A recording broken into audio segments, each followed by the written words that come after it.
Hey, it's Tom Landry of Benchmark Real Estate. I'm here today to talk to you about pitfalls for sellers. Now, it's 2021 and it is arguably the best market we have ever seen, and a market that significantly favors you, the seller. Now, in a time like this, there may seem to be no pitfalls or no potential problems when you are listing your home. But there are, and they are significant.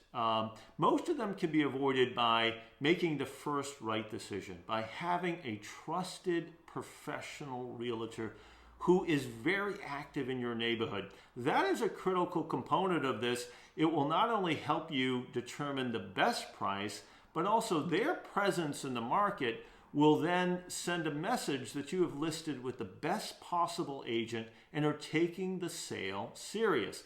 Don't think that the other agents in that marketplace do not know that individual or that team's name and the message that it sends once you list with them.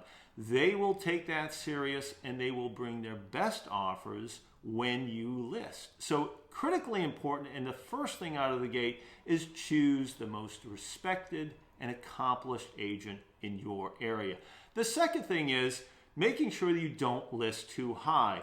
Now, that agent will help you with that, but it is a critical thing to actually list in a reasonable price and then potentially go multiple offers, which we're seeing a tremendous amount of now. The third thing is not deploying tactics which allow you to potentially generate multiple offers.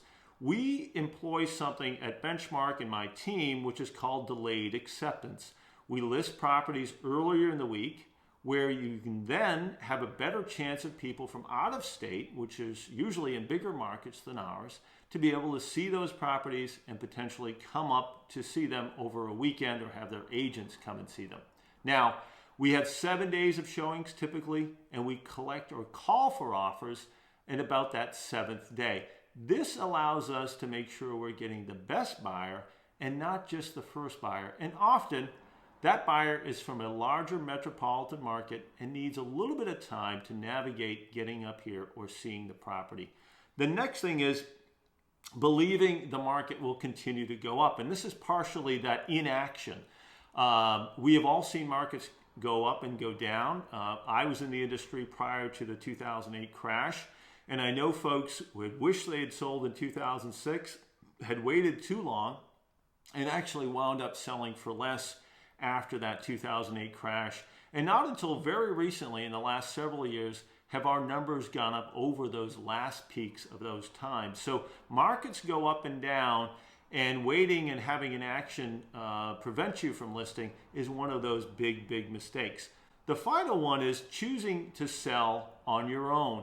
Sometimes a seller will feel in a very active market like this that, again, it doesn't really matter. Having no agent, having any agent, having my friend do it who has their license. These things are all critically important to avoid. So again, going back to that initial action item there, choose the most accomplished and respected agent in your area. It's critically important to help you capitalize on the market. Now, we have seen houses sell for 10, 20, 50,000 over. If you want to have that happen to you, start with that number one, choose the most accomplished agent.